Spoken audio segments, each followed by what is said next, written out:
Hi, everyone. It's Karen with Naturally with Karen. And I'm stopping by on the first day of fall. Stopping by. Doesn't that sound kind of cliche? But I wanted to bring a video today live, unaltered, unedited, all that.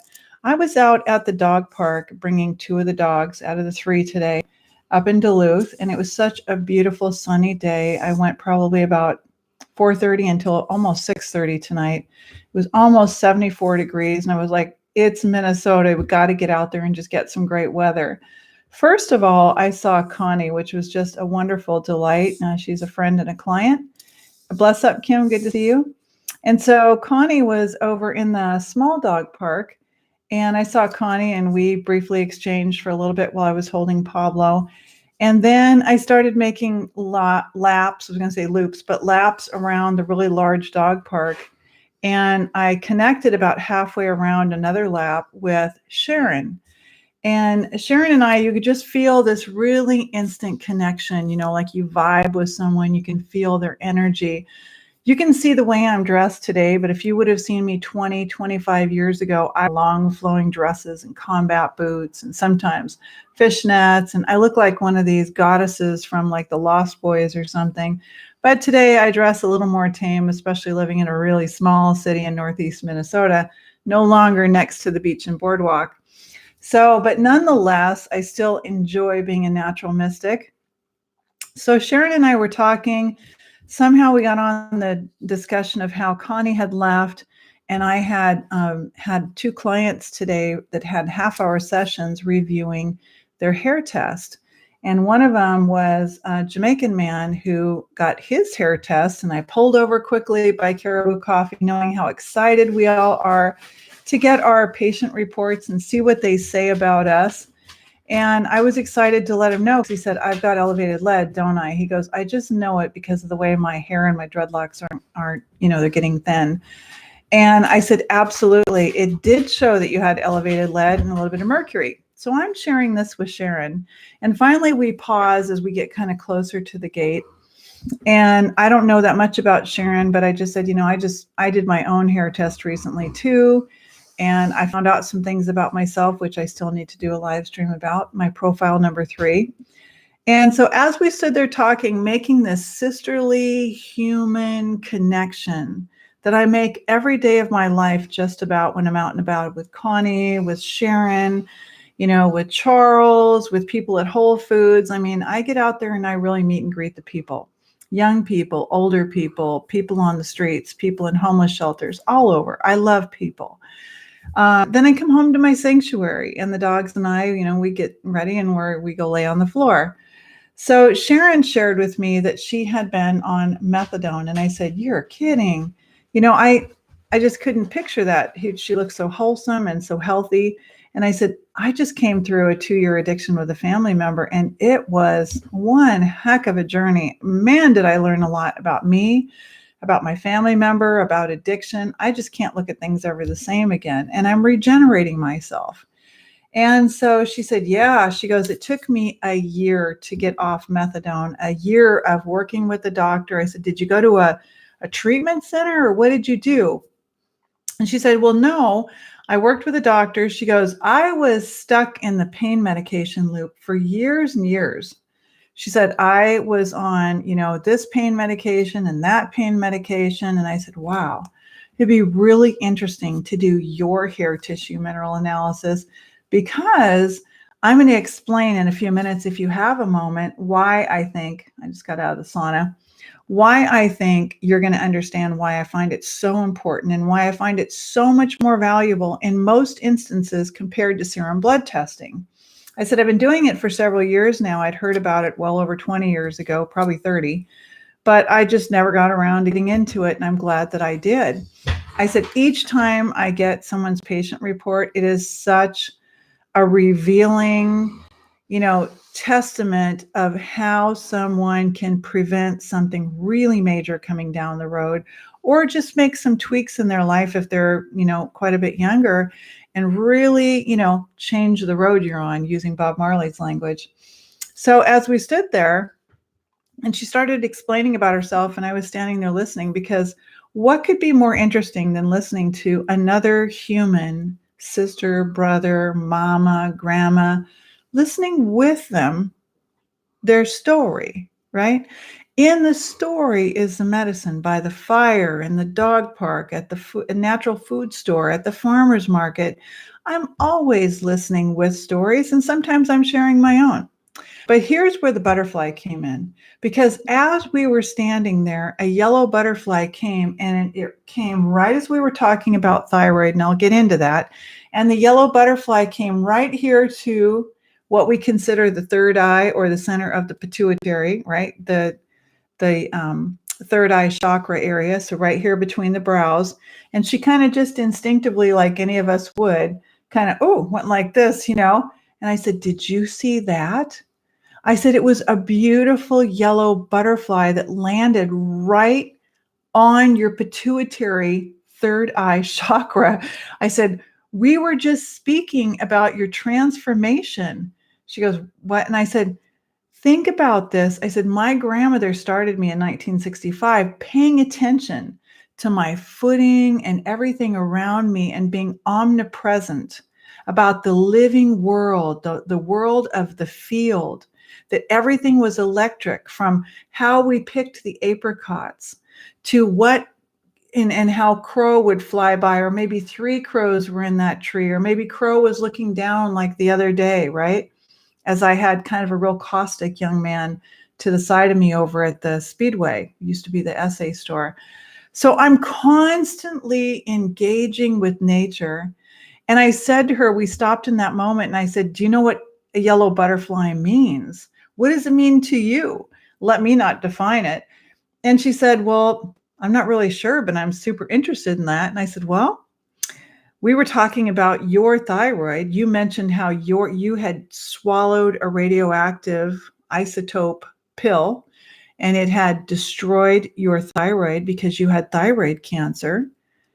We were talking about how when you were a child, and I asked you, do you remember your physical exams when you went to the doctor before school started?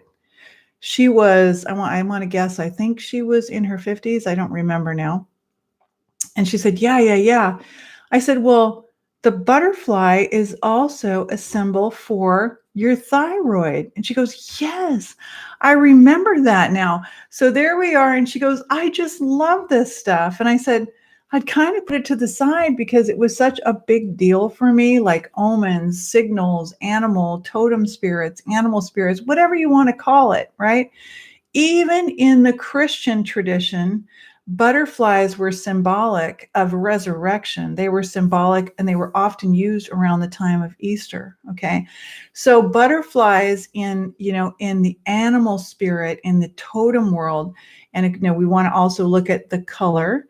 What were we talking about when butterfly came and landed right here at the third eye center? It didn't land right here. It landed right here. And I said, I really, really want to encourage you to do your hair tissue mineral analysis. I have a fall sale right now on my Facebook Naturally with Karen page from the 23rd of September through the 30th. And it's the lowest price it's ever been, for $149.99 for both the test. And you don't really have to do anything. It's like you just click and order it. I mail you the kit. You clip the hair like it shows you in all the clear instructions, put it in a sealed envelope, and mail it to me, and I get it to the lab in Texas. The lab doesn't deal with individuals. You're not in New York. New York is the only state we can't do that. So she was like, I'm really seriously going to think about doing that. I said, okay. So that was really cool. I want you to go home, and your sort of homework, if you will, is to Google what a butterfly, or even a yellow butterfly animal spirit is, because now that we have these smartphones, as much as I don't like technology for a lot of reasons, they are pretty handy when it comes to being able to look something up for yourself.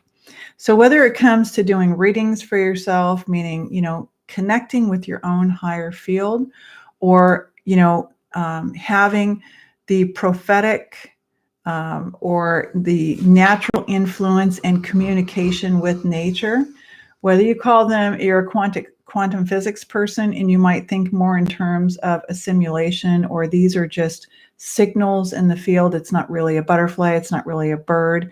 that's okay too.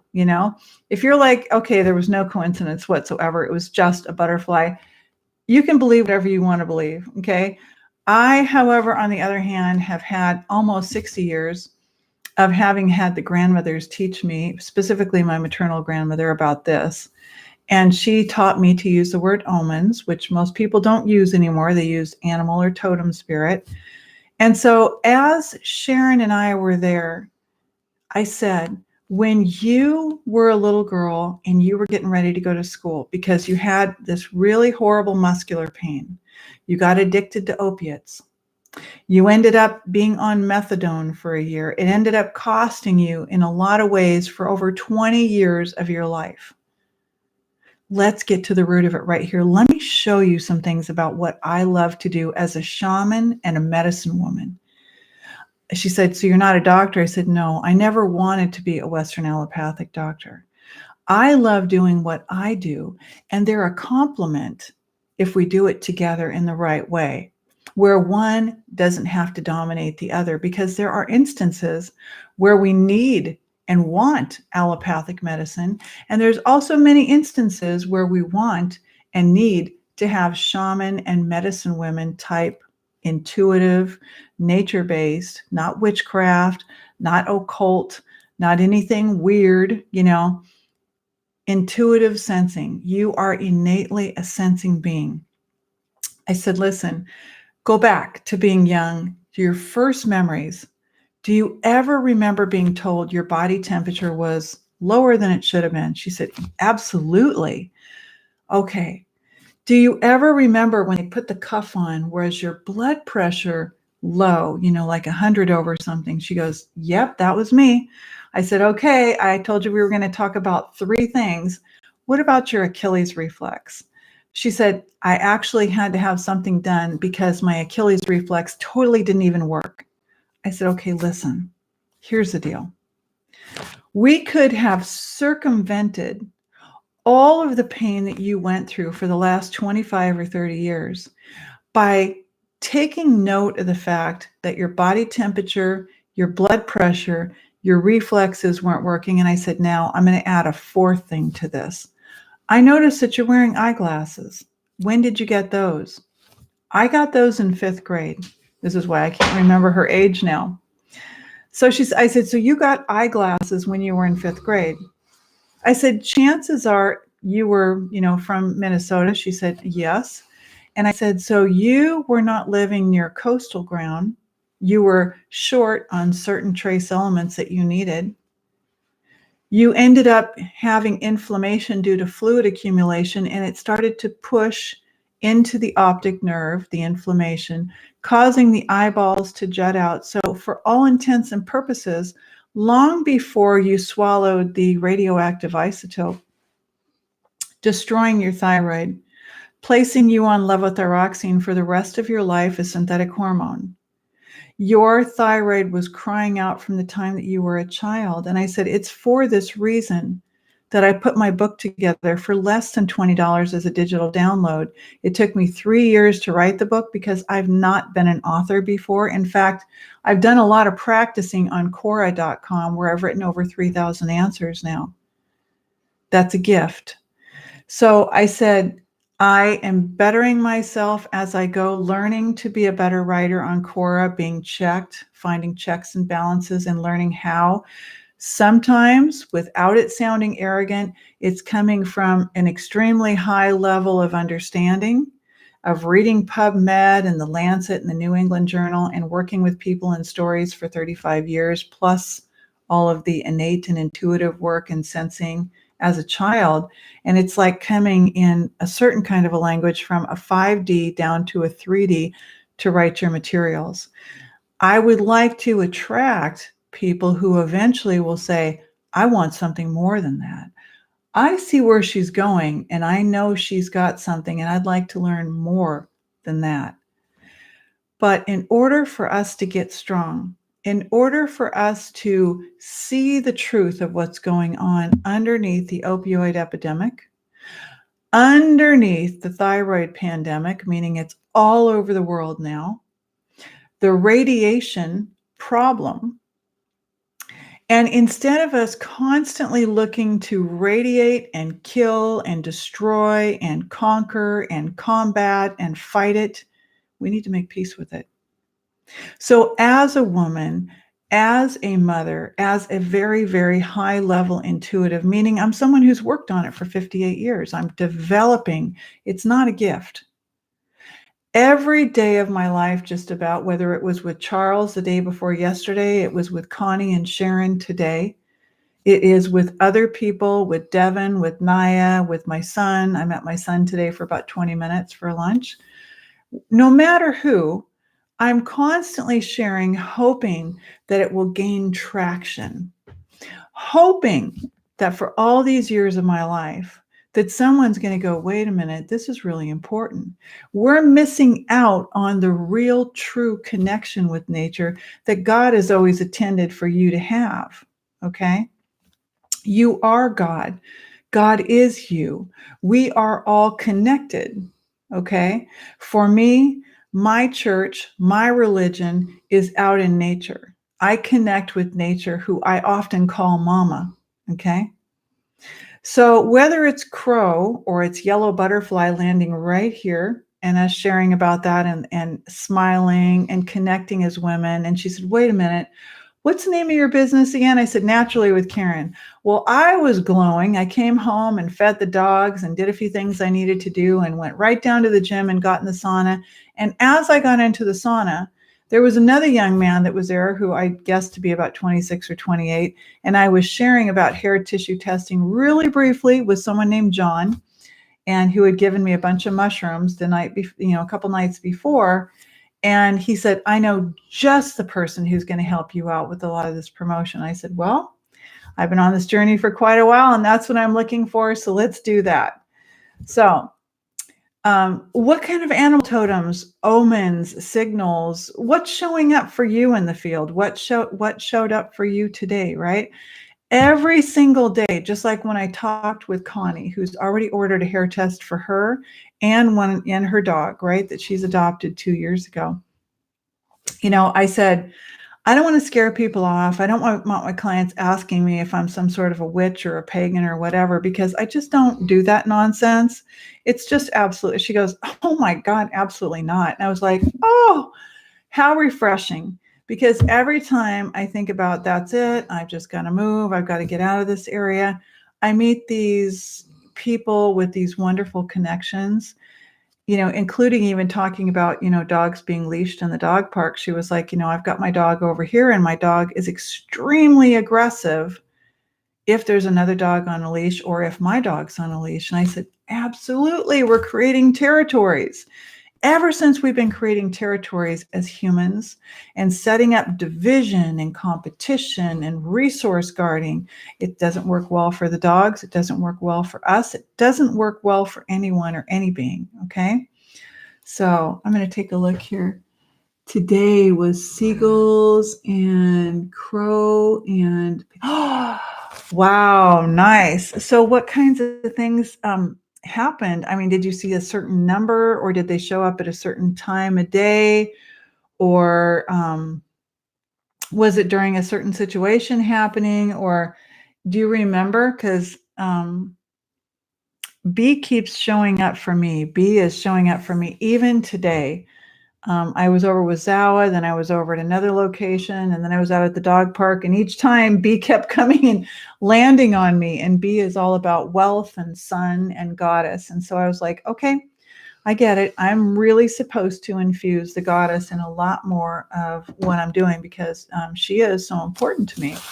So she has always been important to me. It's important to me that we balance out, and we're not just male top heavy, that we don't just, ascribe all of our energy and interest and everything that way. The same way it's important to me that we not just be a money-based resource, type of a culture. So right now, money is a tool that we need to use. But anyway, that's pretty much all I had to say. I've got a couple of shaman stones here, and I'm going to just hold those in my hands. And I'm going to ask to, eventually be able to have the opportunity to be nomadic for, a little while and go out and meet and greet more people, not just in my area here by car, but go out with the dogs in an RV and be able to give talks live and do some really dynamic public speaking about ideas that I have for the betterment of all of us. And then I would like to be able to find the ideal place that is drama-free and beautiful to set up the center, because like the young man said tonight, I said, I've got testimonials. I have something very different than anything else I see out there. Let me put my reading glasses on. Oh my gosh. B has been with you too, Kim. Oh my gosh, how exciting. That is so exciting. Oh, I gotta put my reading glasses on. It's so tiny on the side. Oh my God, drama free, right? Oh my gosh, absolutely.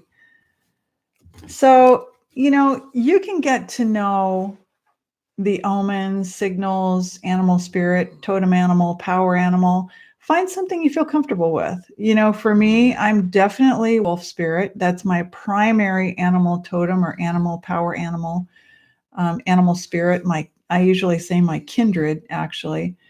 Wolf came when I was 4 years old, and it was a bit of a rescue. Sometimes there was 1, 2, 3 wolves, and they used to come by the side of my bed. I told my mother that when I was 4. I said, the wolves keep coming at night, and they would take me up and out through, the top of my ceiling in my bedroom. And they told me, don't look down at your body, just keep going with us. And I would go and travel. And so I know that it's possible, and I know that that children are much more in tune with this. So, it might be something that feels really far-fetched. It might be something that you absolutely don't believe. It might be something that your life was so constricted and restricted in terms of how you were raised and brought up, that kind of thinking was just never allowed. But it's real and it's pretty powerful. And before all the technology and the Wi-Fi and everything, another really quick, interesting story before I leave is that when I was sitting in the sauna 2 nights ago, John, who is someone that I turn to, who's just really, really well studied when it comes to etymology, meaning the original words and what's behind the real definition of words. He was talking about how he would go home and he would go to bed at night and he would have his TV playing. And I said, I've gotten rid of my TV 35 years ago. I don't do TV unless I'm at the gym and it's right there. So he'd have the remote control for the television. John is about my age. He's a Romanian man with nice olive skin. And so he said he would lay down at night, and to make sure that he wouldn't forget to turn the television off, he would lay the remote control on the top of his left thigh. And that way he could just easily reach it as he was kind of dozing off. And eventually he said he started to feel like a lump or a mass exactly in that spot where the remote control was. And everyone kind of turned to John and was really paying attention. And they were like, oh, get out of here. You think it's from the remote control? And I remember some of the comments that were even made on my YouTube channel when I talked about unplugging the modem at night. I remember bringing Anthony and Zawa in and telling them, you need to unplug the modem. I'm not leaving it on all night. I need to go to sleep without those waves affecting me. I want to be able to sequester my memories from the day into my sub and unconscious. It's like a filing system that happens at night. So you don't want to eat before you go to sleep and clog up the ability to, do this processing and REM sleep and everything. And someone's going to come on and go, eating doesn't affect your REM sleep, but your brain and your body need the energy that's going to be used to digest. That energy could be used to store and file away things from the day. And that's how I see it.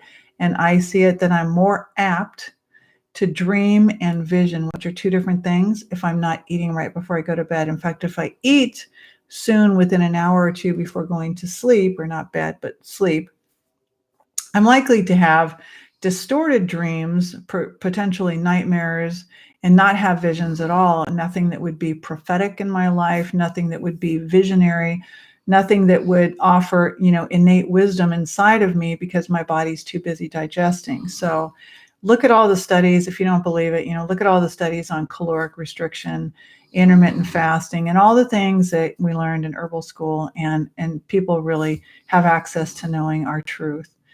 So John, eventually the three other guys that were in the sauna, because I'm always the only female, or one of two at most. Most of the time I'm the only one that goes there in the evening time. What'd you do about it then, John? What'd you do about this mass that you felt on your left thigh? And John's like, well, I got some raw cabbage and I juiced it down and I grated it and juiced it down and I made a poultice. And after several nights, I used the cabbage and the mass went away. And of course, I'm thinking to myself, okay, we need to, use some iodine, and we need to use this and we need to use that or whatever. But it's interesting to listen with other people's stories because you learn. And so that's the interesting thing. If I was someone that just lived alone and I, stayed in this real, sheltered life, I wasn't going to the shop and working with several people a week or more as I used to, 5 to 7 days a week by appointment. I wouldn't have heard all these stories and learned all this medicine, but I did. And through really, really hard work, like I was sharing with Connie, I said, I never made a lot of money. And so a lot of people are looking for the people on YouTube and all, that have tons of followers and, thousands of likes on their posts. And, that doesn't always mean that someone doesn't have something really valuable to offer. So anyway, eating does affect, it sure does. So, I sent Kim some Chaga Latte. Chaga Latte is a tea that's got, cacao. So it's got chocolate and chaga, and you can make it with boiling water, or you can also heat up milk and cook it in there, and then you can strain off the tea herbs so that it'll be really like that. Ari might like that a little better, and you can add a little sweetener to it if you'd like to, like honey or maple syrup or whatever you like. And it is absolutely delicious. The wild rice you're always going to use for that particular kind, and Anahata does come from the Indigenous Food Festival, but they're also at our farmers market, Anahata Herbals, and I think I put the postcards in there for you. I do 1 cup of rice to 2 cups of water, and sometimes I lightly saute my veggies, and I'll use that big pan you see in the pictures, and then I'll put that cup of wild rice in there, and I'll kind of let that kind of brown. And then, not brown, but like saute a little bit. And then a few minutes later, I add the 2 cups of hot water, and I just kind of let it cook in there until the wild rice is all done and yummy.